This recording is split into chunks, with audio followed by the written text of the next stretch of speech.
ratchet strap. Ganyan pag iniikitan.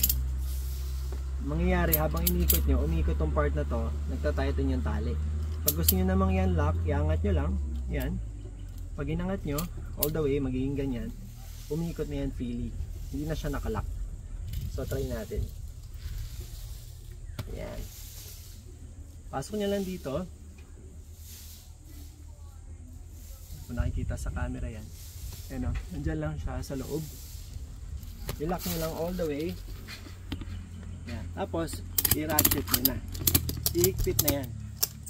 Pag nandyan na, hindi na maalis yan kahit i-top load to. Pag tatanggalin nyo naman, ilulusin nyo. Tapos, i-open nyo lang ganyan. All the way. Ilulusin na yan. Ratchet strap.